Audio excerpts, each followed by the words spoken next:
Partiamo dalla crema di zucchine, via le estremità, taglio a tocchetti. Trasferiamo nel boccale di un mixer e aggiungiamo le foglie di basilico, l'olio e un bel pizzichino di sale. Frulliamo il tutto fino a ottenere una crema liscia. Continuiamo con le zucchine.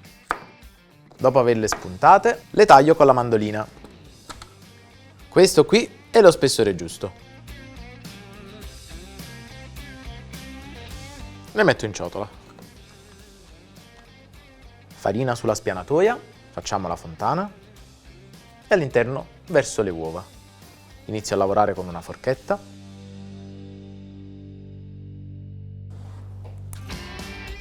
Quando la parte liquida sarà stata completamente assorbita, posso lavorare a mano.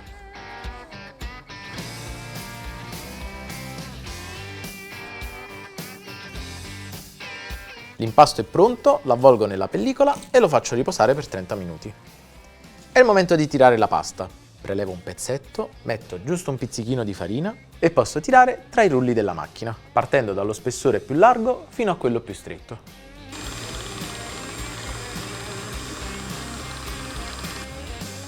Ecco pronta la prima, ottengo dei rettangoli di circa 9x16 e li metto su un canovaccio inumidito. Prepariamo la besciamella. In un tegame metto il burro e lo faccio sciogliere. Ora aggiungo la farina e continuo a mescolare fin quando il roux non avrà preso un bel colore nocciola e mano a mano aggiungo il latte caldo. Bisogna mescolare subito.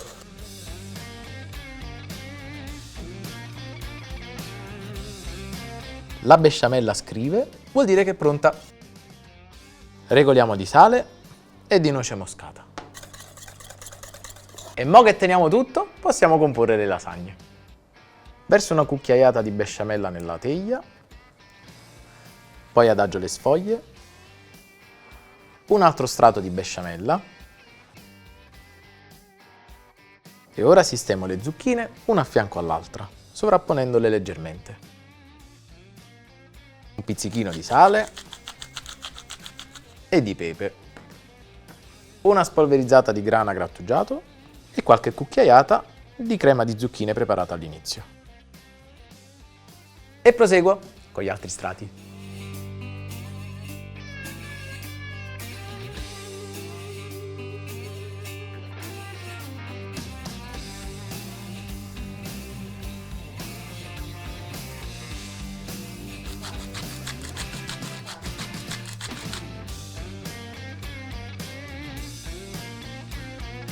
Ecco qua l'ultimo strato, ancora pasta, abbondante besciamella e ancora un po' di zucchine in superficie.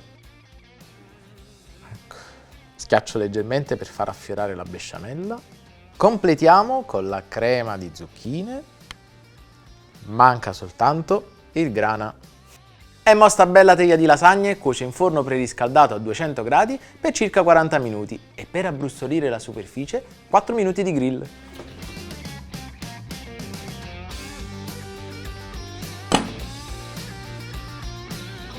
Diamo un tocco di profumo e di verde con del basilico.